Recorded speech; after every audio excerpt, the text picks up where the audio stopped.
እዚ ዓብይን ድልድልን ዝመስል ግን ከዓ ቁሩብ ዓሻ ዝመስል ሰብኣይ ቺንፋንግ ይበሃል። ናይቲ ብስካር ዝተባሃለ ሰብ ዝምራሕ ጉጅለ ዓመፅቲ ቀንዲ ተዋጋኢ እዩ። ኣብ ነፍሲ ወከፍ ኩናት ንሱ ቀዳማይ ኮይኑ እዩ ዝኣቱ። ሰብ እንተሪኡ ስቑኢሉ እዩ ዝወቅዕ። ፎኪስ ጉድኣት ዘጋጠሞም ደም ይተፉ፣ ከቢድ ጉድኣት ዘጋጠሞም ድማ ብቐጥታ ናብ ክፍሊ ህፁፅ ረድኤት ይኣቱ። እቶም ዕድል ዘይብሎም ድማ ብቐጥታ ናብ ክፍሊ ስብራት እዮም ዝኣቱ። መብዛሕትኦም ሰባት ብኻራ ወይ ሰይፊ እዮም ዝዋጉ። እዚ ሰብኣይ እዚ ግን እግሩን ኢዱን ጥራሕ እዩ ዝጥቀም። ምስ ቺንፋንግ ምግጣም ማለት ምስ ናይ ቻይና ማይክ ታይሰን ከም ምግጣም ማለት እዩ።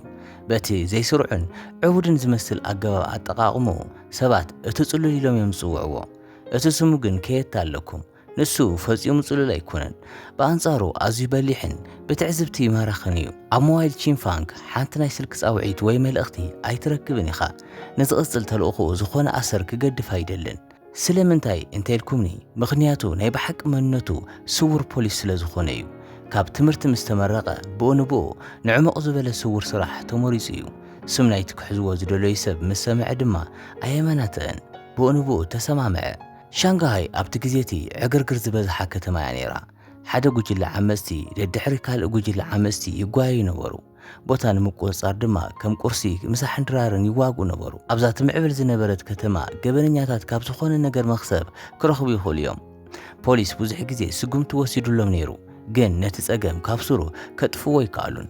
ስለምንታይ እንተኢልኩምኒ ምኽንያቱ እቲ ዝዓበየ ሓለቓ ናይ ሻንጋሃይ ገበነኛታት ዓለም ኣዝዩ ሓደገኛ ሰብኣይ ኮይኑ ስሙ ድማ ካብ ተርእይቱ አንጻር ዝዓበየ እንትኸውን ወዋንግ ቡድሃ ይበሃል። እዚ ሰብኣይ እዚ ናብቲ ላዕለዋይ ደረጃ ንምብጻሕ ዓመታት ወሲዱሉ እዩ። ንኹሎም ጉጅለታት ዓመፅቲ ኣብ ትሕቲ ቁፅሮ እትይዎም ነይሩ እዩ። ዝርዝር ሓጢኣቱ ንምንባብ ካብ ሓደ መዓልቲ ንላዕሊ ክወስደልና ይኽእል እዩ። ብኣዝዩ ልዑል ወለድ ምልቃሕ፣ ካሲኖ መምሕዳር፣ ቅትለት እውን ንዕኡ ከም ፀወታ እዩ። ወዋንግ ቡድሃ ንዝኾነ ሰብ ኣይኣመንን እዩ። እኳ ደኣስ ነቶም ናይ ቀረባ ሰባቱ ኩሉ ግዜ ብስምዒቱን ብተፈጥራዊ ርድኢቱን ከም ዝሰርሕን እቲ ርድኢቱ ድማ ፈጺሙ ከም ዘይጋገን ይዛረብ እዩ። በዚ ምኽንያት እዚ ግን እቶም ትሕቲኡ ዝነበሩ ሰባት ኣብ ገጹ ጥራሕ እዮም ተኣመንቲ ዝነበሩ። ኣብ መወዳእታ ሓቢሮም ንፖሊስ ሕሊፎም ሂቦምዎ እዮም። ወዋንግ ቡድሃ ንግዚኡ ተሓቢኡ ክጸንሕ ስለ ዝነበሮ ኣብቲ ግዜቲ እቲ ዝያዳ ዝኣምኖ ሓጋዚኡ ዝነበረ እስካር ነቲ ቦታ ክሕልዎ ገዲፍዎ ነበረ። ግን ወዋንግ ቡድሃ ምስ ተሓበአ ብኡንብኡ እቶም ቅድሚ ሕጂ ዝረገጾም ሰባት ኩሎም ተንስዮም ነቲ ግዝኣቱ ክመቓቕልዎ ይጅምሩ።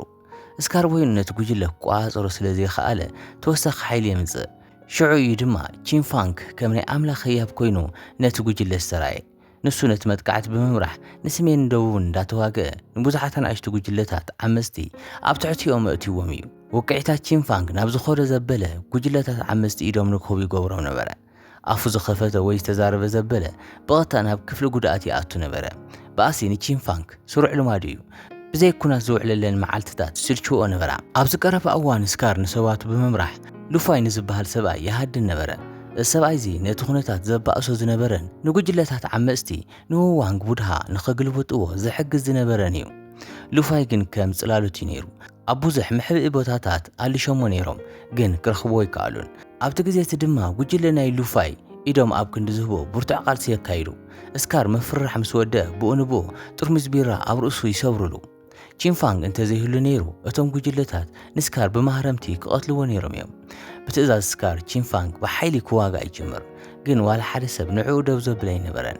ናብቲ ሓለቆም ክኸይድ ይውስን። ቺንፋንግ ርእሲ ናይቲ መራሒ ክቆርጾ ከም ዘለዎ ስለ ዝፈለጠ ብቐጥታ ናብቲ መራሒኦም ይኸይድ። እቲ ሰብኣይ ሓያል ይመስሎ ነይሩ። ኣብ መወዳእታ ግን ጽቡቕ ናይ ምውቃዕ ምልማድ እኳ ኣይነበሮን። ቺንፋንግ ብውሕዳት ሓያላት ማህረምቲ ምስ ወቕዖ እቲ ሰብኣይ ወዲቑ። እቲ ሓለቆ ምስ ወደቐ እቶም ሰዓብቱ ባስጠጦ የብሉ። እስካር ድማ ነቲ ዝተቐበሎ ጉድኣት ክምልስ ዕድል ረኺቡ ነበረ። እቲ ባእሲ ድሮ ናይ ፖሊስ ቆላሕታ ከም ዝሰሓበ ኣይፈለጡን ነይሮም። ሓላፊ ናይ ፀረ ገበን እቲ ኣሃዱ ካብ ቺንፋንግ ሓበሬታ ምስ ረኸበ መጻወዲ ኣዳልዩ ቺንፋንግ ትእዛዝ ክሳብ ዝህቦ ይጽበ ነበረ። ፖሊሳት ምስ ተረኣዩ እስካር ኩሎም ንኽበታተኑ ይእዝዝ። ቺንፋንግ ስውር መንነቱ ንምሕላው እስካር ክትሓዝ ምስ በለ ቺንፋንግ ንዕኡ ንምድሓን ይምጽእ። ንስካር ንምክልኻል ምስቶም ናቲ ጉጅለ ዝኾኑ ኣባላት ፖሊስ ክዋጋእ ይጅምር። ብዓወት ምስ ሃደሙ ድማ ካፒቴን ናይቲ ኣሃዱ ስውር መንነት ቺንፋንግ ከይቃልዕ ስለ ዝፈርሐ ኣይሰዓቦምን። ይኹን እምበር እስካር ተጠራጣሪ ነይሩ። ፖሊስ ልክዕ ኣብቲ ግዜቲ መምጽኦም ኣይተዋሓጠሉን። ካብቶም ናይ ቀደም ሰባት ወጻኢ ሓድሽ ሰብ ቺንፋንግ ጥራሕ ነይሩ። እስካር ናይ ኩሎም ሰባት ቴሌፎን ክመርመር ይእዝዝ። ግን ኣብ ስልኪ ቺንፋንግ ሓንቲ ጻውዒት ወይ መልእኽቲ ኣይተረኸበትን። እዚ ንስካር ብዝያዳ ከም ዝጠራጠር ይገብሮ። ቺንፋንግ ነቲ ስልኪ ኣጽሪዎ ነበረ። ቺንፋንግ ንስካር ንምድንጋር ምንም ከም ዘይፈልጥ ኮይኑ ብምምሳል ሓደገኛ ጻወታ ክጻወት ነበሮ። ሽዑ ሓደ ካብ ጉጅለ ስካር እንዳጎየ መጺኡ ፖሊስ ኣቓልቦም ኣብ ካልእ ክገብሩ ከለዉ ዕድል ተጠቒሙ ከም ዝሃደመ ተዛሪቡ ስካር ነዚ እኳ እንተሓደጎ ኣብ ልዕሊ ቺንፋንግ ዝነበሮ ጥርጣረ ግን ቀጺሉ እዩ። ንቺንፋንግ ክከታተሎ ምእንቲ መኪና ክዝውር ይእዞ። ሕጂ ድማ ብምልእታት ኣብ ጉጅለ ድሕሪ እቲ ባእሲ ተደለይቲ ኮይኖም እዮም። ኣብ ሓደ ናይ መንገዲ መቋፃፀሪ እንዳተፈተሹን ከለዉ ካፒቴን ናይቲ ኣሃዱ ንቺንፋንግ ምስ ረኣዮ ንቕድሚት ዘሊሉ ይመጽእ። ቺንፋንግ ድማ ምስቲ ካፒቴን ምስ ገጠመ ንስካር ክሃድም ዕድል ይህቦ። እቲ ስውር መንነቶም ምእንቲ ከይቃልዕ ቺንፋንግን እቲ ካፒቴንን ብሓቂ ክዋግኡ ነበሮም። ንሓቶም ክትርኢ ከለኻ ኣብ ሓደ ወገን ምዃኖም ፈጺምካ ኣይትግምትን።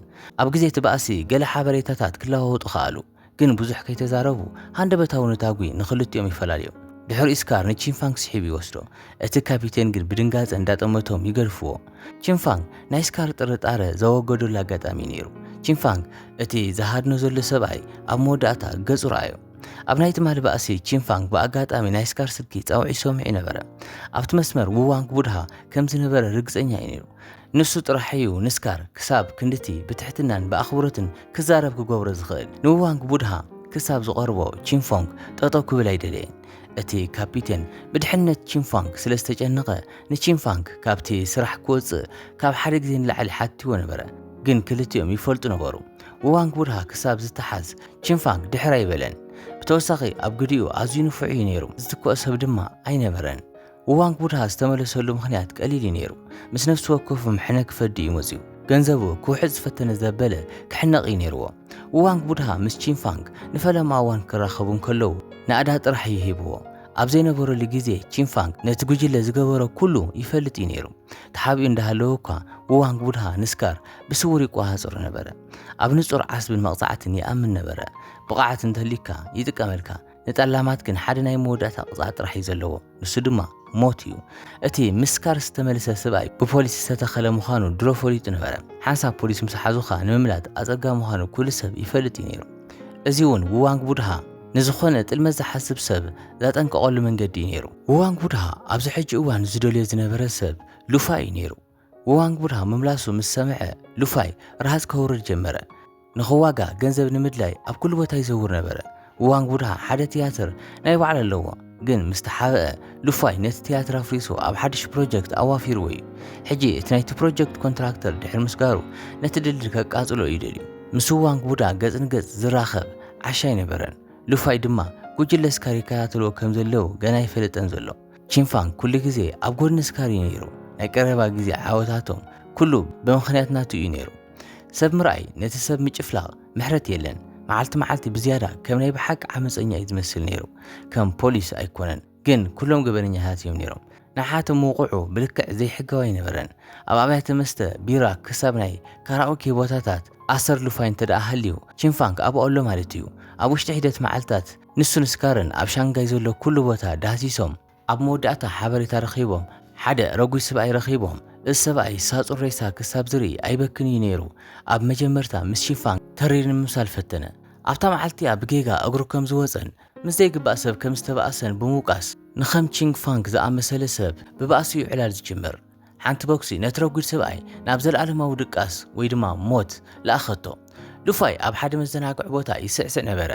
ሓደ ሰብ ሕነ ክፈዲ ይመጽእ ከም ዘሎ ኣይፈለጠን ነይሩ። ቺንፋንግን ስካርን ምስ ተረኣዩ ብኡ ንብኡ ድማ ኣብ ገጹ ደም ተረኣየ። ዓጀብቲ ናይሉ ካብ ጉጅለ ቺንፋንግ ከቢድ መቕጻዕቲ ረኺቦም ብዝተቃወሙ መጠን እቲ ኩነታት እንዳገደደ ኸይዱ ሰባቱ ክጭፍለቑ ምስ ረኣየ ሉፋይ ክሃድም ፈቲኑ፣ ግን ካብ ቺንፋንግ መጥቃዕቲ እግሪ በሊዑ ናብ ውሽጢ መሐንበሲ ተኣልዩ። ኣብ ወጻኢ ፖሊስ ተሓቢኦም ይጽበይዎም ከም ዘለዉ ሓዲኦም እኳ ኣይፈልጡን ነይሮም። ብዛዕባ ሉፋይ ሓበሬታ ምስ ረኸበ ቺንፋንግ ነቲ ቦታ ናብ ካፒቴን ናይቲ ኣሃዱ ልኢኽዎ ነበረ። ንኹሎም ብሓንሳብ ንምሓዝ ውዋንግ ቡድሃ ክሳብ ዝመጽእ ይጽበዩ ነበሩ። ሽዑ ግን ውዋንግ ቡድሃ ንሉፋይ ክፍታሕ ኣዚዙ፣ እዚ ድማ ንቺንፋንግን ስካርን ኣደናገሮም። ንዕኡ ንምሓዝ ኣዝዮም ጽዒሮም ነበሩ። ሕጂ ግን ብቐሊሉ ክኸይድ ፈቒዶምሉ እዮም። እዚ ውዋንግ ቡድሃ እንታይ ይውጥን ከም ዘሎ መን ይፈልጥ? እቶም ኣብ ወጻኢ ዝነብሩ ፖሊስ ዝኾነ ምንቅስቓስ ምስ ዘይረኣዩ ንድሕሪት ተመሊሶም ይኸዱ። ቀጻሊ ስጉምቲ ውዋንግ ቡድሃ ንኹሉ ሰብ ብዝያዳ ኣደናጊርዎ እዩ። أبتا أتسعب معالتي نسكار نلوفاي نكألشو يؤزم بتترجم زي بول السرح كل سب حريق نبرة جن نتزاد حلقة كتحز دفر سب أي نبرن تشينفانغ صوتا ووانغ بودها انتي مخانو كردا أبزفتنا لزنبرة جيزي اتكابيتين نايت أهادو دحر المتلال ركب غيرو شعيو تشينفانغ بوليس أبوشتو جيلا لو حدث بكم زأتوا زفلتم بوشتاوي سبابيلكا نعو نمركاب أتقا ما يكوننيو اتناقر محجي روغر سباي عجر زي بولت راح ينيرو أتي أبغض زنبرة أصلكوا كي حاوي إن كله حدش أصلي كركب كعلم لوفاي أب حد هوتيل تحاويو أزي ترو بشاب زنبرة الأوان كابوان بودها سلك تقبيلو أتناي لاكس دمزي مسمع حرقان وديو ناي لوفاي بوتا مسفلته كحزوا مسولو خندقنا تزاز مزيو تلقوا ما قارزو أزي نسكار أزيو سلزا قطعو بعلو مسلو كواك أدلي أبزك زيزي أبت هوتيل تحاوي زنبرة لو بأقات أمي حنتنا قدم أفكاري تريو هندبت نتاقوال جايوا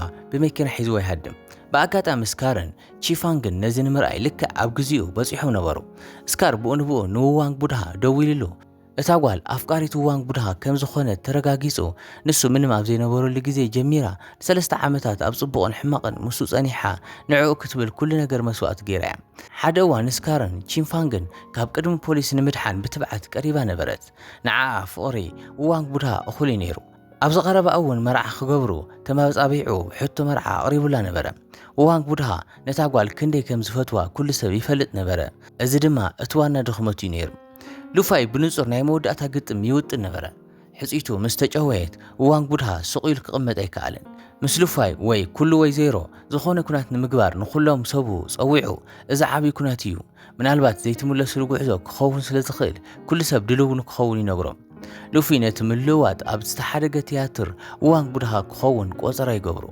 نتاغوال نمملاس زخونه متن ገንዘብ ንዋንግ ቡድሃ ዋጋ ይነበረን ሕጂ ግን ቺንፋንግ ምስ ካፒቴን ናይቲ ኣሃዶ ዝራኸበሉ መንገዲ ኣይነበረን ኣብ ትሕቲ ጽኑዕ ክትል ነይሩ ሓንቲ ጌጋ ስውር መንነቱ ከቃልዕን ንኹሉ ትውጥን ከፈሽልን ይኽእል ነበረ ኣብዚ ግዜ እዚ እቲ ካፒቴን ካብ ቺንፋንግ ሓበሬታ ስለ ዘይረኸበ ክቐርብ ተበግሶ ወሲድ ነበረ ነቲ ኩነታት ድሕሪ ምግምጋም ከም ምልክት ርችት ክትኩስ ወሲኑ ስካርን ጉጅሎን ካብቲ ቦታ ምስኸዱ እቲ ካፒቴን ንምፍታሽ ብኣውራጃ ኣትዩ ቺንፋንግ ሓደ ሓበሬታ ገዲፉ ክኸውን ከም ዝኽእል ርግፀኛ እዩ ነይሩ ብርግጽ ድማ ቺንፋንግ ብፍላት ኣሰር ገዲፉ ነበረ ኣብቲ ቆፀራ ሉፊን ጉጅሎን ነቲ ገንዘብ ይጽበዩ ነበሩ ግን ሓደ ካብቶም ትሕቲ ዋንግ ቡድሃ ዘለዉ ሰባት ጥራሕ ንምልዋጥ መጽኡ እዚ ንኣፍቃሪቱ ዋንግ ቡድሃ ብስሓቅ ትፍንጀር ገይርዋ እዩ ዋንግ ቡድሃ ብሓቂ ፈጺሙ ከም ዘይፍቅራ ተረዲኣ ንሱ ንናይ በዓል ረብሓ ጥራሕ እዩ ተጠቒሙላ ናይ ብሓቂ መንነቱ ክሳብ ትርኢ ኣዝዩ ደንጉ ነበረ ዋንግ ቡድሃ ንኣፍቃሪቱ ንምድሓን ፈጺሙ ኣይሓሰበን ንሱ ካልእ ዕላማ ነይሩዎ እዩ ሕጂ ገንዘብ ጥራሕ ዘይጠልመካ እዩ ዝብል እቶም ብድሕሪኡ መኽሰብ ዝገብሩ ዝነበሩ ናይ ቀደም ሰዓብቱ ሕጂ ብጽቡቕ ይነብሩ ከም ዘለዉ ሓበሬታ ረኺቡ ነበረ ካብ መሸጣ ናይቲ ኣረጊት ቲያትሩ ብኣህዋንግ ቲያትር ዝረኸቦ ገንዘብ ይመቓቐሉ ነበሩ ሃዳማይ እንተዘይኸውን ነይሩ እቲ ገንዘብ ናቱ ክኸውን ነይሩ እዩ ዋንግ ቡድሃ ብስሕተት ንስካር ኣንፈት ክቕይር ኣዚዝዎ ንስካርን ቺንፋንግን ኣብ ሓንቲ ናይ ኮንቲነር መኪና ይጽበዮም ነበረ ንዕኡ ምስ ረኣየ ቺንፋንግ ሓደ ጌጋ ነገር ከም ዘሎ ተሰሚዕዎ ብዛዕባ ዝተቐየረ ውጥን ንጉጅልኡ ከፍልጥ ብዘይምኽኣሉ ተጨኒቖን ዳርጋ ተጋጊዩ ነበረ ዋንግ ቡድሃ ነታ ናይ ጥርጣረ ግዜ ተጠቒሙላ ቺንፋንግ ክገልጽ ቅድሚ ምኽኣሉ ዋንግ ቡድሃ ሃንደበታዊ ማህረም ተውረደሉ ድሕሪኡ ተኩስሉ ናብ መንገዲ ኣውደቆ ቺንፋንግ ከም ዘይተጋገየ ተረጋጊጹ ናቱ መትዓቢቱ ብኣጋጣሚ ነቲ ፀገም ፈጢርዎ ዋንግ ቡድሃ ንሉፋይ ክኸይድ ምስ ፈቐደሉ ፖሊስ ዝኾነ ምንቅስቓስ ከም ዘይገበሩ ተረዲኡ ነበረ እዚ ድማ ዝዓበየ ዕላማ ንምሓዝ ይጽበዩ ከም ዘለዉ ዘረጋግጽ እዩ ብተወሳኺ ሉፋይ ድሕሪኡ ኣይተተንከፈን እዚ ድማ ፖሊስ ንዕኡ ከም መጻወድያ ንዋንግ ቡድሃ ይጥቀምሉ ከም ዘለዉ ብዝያዳ አረጋገጸ ካብ ጉጅለ ዋንግ ቡድሃ ቺንፋንግ ጥራይ እዩ ሓድሽ ዝነበረ ዋንግ ቡድሃ ድማ ኩሉ ግዜ ብስሙዕቱ ይሰርሕ ሓደ ሰብ ካብ ምግዳፍ ብጌጋ መቕታል ይመርጽ ቀጺሎም ምስቶም ብድሕሪኡ መኽሰብ ዝገብሩ ሕነ ንምፍዳይ ናብ ብኣውሃንግ ቲያትር ኣምርሐ ካብ መሸጣ ቲያትር ዝረኸብዎ ኮሚሽን እንዳተማቓቐሉ ከለዉ ዋንግ ቡድሃ ተራእዩ ንኹሎም ኣሰንበዶም ንዝኾነ ሰብ ናይ ምህዳን ዕድል ከይሃቡ ሰባቱ ነቲ ቦታ ብምሉእ ተቆጻጽርዎ እቲ ኣብ ጠረጴዛ ዝነበረ ገንዘብ ሎሚ ብርግጽ ናይ ዋንግ ቡድሃ እዩ ነይሩ ካብዚ ንላዕሊ ኣብኡ ዝነበረ ነፍሲ ወከፍ ሰብ ንህይወቱ ዝኸውን ዋጋ ክጠቅስ ገይሩ ነቲ ዝተሓተ መጠን ገንዘብ ድሕሪ ምትሕልላፍ ጥራይ እዮም ብሰላም ክወፁ ዝኽእሉ ነይሮም ኣብዚ ግዜ እዚ ኣብቲ ናይ ጅሆ ምልዋጥ ቦታ እቲ ትሕቲኡ ዘሎ ሰብ ኣብ ልዕሊ ሉፋይ ስጉምቲ ወሲዱ ነበረ እቶም ኣብ ወጻኢ ዝነበሩ ፖሊስ ንዋንግ ቡድሃ ስለ ዘይረኣይዎ ንድሕሪት ይብሉ ነበሩ እቲ ካፒቴን ናይቲ ኣሃዱ ንቺንፋንግ ክረኽቡሉ ስለዘይከኣለ ኣብ ልዕሊ ቺንፋንግ ሓደ ፀገም ከም ዘጋጥመ ተጠራጠረ። ብዕድል ቺንፋንግ ብሓደ ሓላፊ መንገዲ ድሒኑ በቲ ጥይት ብዘይምሟቱ ዕድለኛ እዩ ነይሩ። ንጉጅልኡ ንምሕባር ስልኪ ክልቃሕ እውን ክኢሉ እዩ። ብኡ ንብኡ ሉፋይን ኩሎም እቶም ኣብ ውሽጡ ዝነበሩ ተባእስትን ተኣኻኺቦም ወገን ቺንፋንግ ኣብ ጥቓ ቲያትር ስለ ዝነበሩ ቀዳሞት ኮይኖም ኣትዮም ቺንፋንግ ብሂወቱ ከም ዘሎ ምስ ረኣየ ውዋንግ ቡድሃ ንሰባቱ ክቐትልዎ ኣዚዙ ግን ዝኾነ ዕድል ኣይነበሮምን። ሓንቲ ጌጋ ምንቅስቓስ ምስ ገበሩ ቺንፋንግ ብሓንቲ ቦክሲ ናብ ዘይምለሱሉ ዓዲ ሰደዶም። ብድሕሪኡ ኣብዚ ብጣዕሚ ዕናዊ ዝኾነ መጥቃዕቲ ተፈጸመ። ሓንቲ መሃረምቲ ብቐጥታ ናብ ክፍሊ እፁፅ ረድኤት እትሰድር ቲኬት እያ ነይራ። ቺንፋንግ ነዊሕ ግዜ ምስኣቶም ክዋሳእ ሃንቀው ይብል ነበረ። ሎሚ ግን ኩሉ ዓቕሙ ይጥቀም ነበረ። እስካር ብሕርቃን ብኻራ ክወግእ ፈተነ። ግን ብሓንቲ ውቅዒት እግሪ ቺንፋንግ ናብ መሬት ወደቐ። ንቺንፋንግ በይኖም ክስዕርዎ ከም ዘይኽእሉ ስለ ዝፈለጡ ብእኩብ ከጥቅዕዎ ፈተኑ። ግን ኣዝዮም ንዕቆሞ ነበሩ። ሓንቲ ትዘውር መጥቃዕቲ እግሪ ናይ ሓደ ሰብኣይ ቃንጭራ ርእሲ ሰይራ ብስዒቡ ዝመጽእ ብርቱዕ ሓደ ቦክሲ ድማ ነቶም ዝተረፉ ትምህርቲ ሂቦም። ዝያዳ ሰባት እንተመፁ እኳ ንዝኾነ ሰብ ኣይፈርሕን ነይሩ። ውዋንግ ቡድሃ እንዳረኣየ ከሎ ኣብ ትሑፃ ረሃፁ የንጥብ ግን ብረት ነይሩዎ እዩ። ስለዚ ቺንፋንግ ቁሩብ ጥንቃቐ ክገብረሉ ነይርዎ። ልክዕ ሽዑ ናይ ቺንፋንግ መታዓቢቲ ነቲ ቲያትር ወሪሮምዎ ቺንፋንግ ነቲ ዕድል ተጠቒሙ ነቲ ብረት ካብ ኢድ ውዋንግ ቡድሃ የውድቖ። ኣብ ገጹ ድማ ብተደጋጋሚ ይወቕዖ። ውዋንግ ቡድሃ ክከላኸል እኳ እንተዘይከኣለ ሜላታቱ ግን መወዳእታ ኣይነበሮምን። ናይ ሙስ ሰብ መቋሃፀሪ ኣዳሊ ነበረ። ኣብ ፀገም ምስ ወደቐ ንኩሉ ሰብ ምስኡ ሒዙ ክጠፍእ በቲ ኣብኡ ዝነበረ ቡምባ ምኽንያት ኩሉ ሰብ ንግዚኡ ንድሕሪት ክምለስ ገበሮ። እንዳተዛረበን ከሎ እቲ ኮንትራክተር ብስሕተት ነቲ ሪሞት ካብ ኢዱ ወቂዑ ወደቐ። ብኡ ንብኡ ውዋንግ ቡድሃ ኣብቲ ቦታ ካብ ዝነበረ ስናይፐር ኣብ መንጎ ዒንቱ ብጥይት ተወቕዐ። ቺንፋንግ ዝድሕነሉ ምኽንያት እታ ጥይት ኣብታ እቲ ካፒቴን ዝሃቦ ክሳድ ዘለዋ ሽልማት ስለ ዝወዓለት ምዃኑ ተረጋጊጹ ድሕሪ እቲ ዘሕዝን ሞት ውዋንግ ቡድሃ እቶም ጅሆታት ናፃ ወፂኦም ሻንጋይ ነዚ ዕንወት ዝድሕሪ ምእላያ ቁሩብ ሰላም ክትረክብ ከኣለት። ግን እቲ ኣንጻር ገበን ዝግበር ዝነበረ ቃልሲ ገና የብቅዐን። ኣብ ወፃኢ ብዙሓት ዓመፅቲ ክኾኑ ዝደልዩ ክእለዩ የድልዮም ነበረ። ብምሎም ህፀረዩ ጥራእዩ ሕብረተሰብ ብሓቂ ውሕስ ዝኸውን። በዚ ድማ እዚ ፊልም ኣብ መወዳእቱ ይበፅሕ። ባርከስ ክቡራት ተኸታተልትና ናይ ሎም ፊልምና ነዚኣ ትመስል ነይራ። ክሳብ ብኻሊእ ፊልም ንራኸብ። ሰናይ ቀን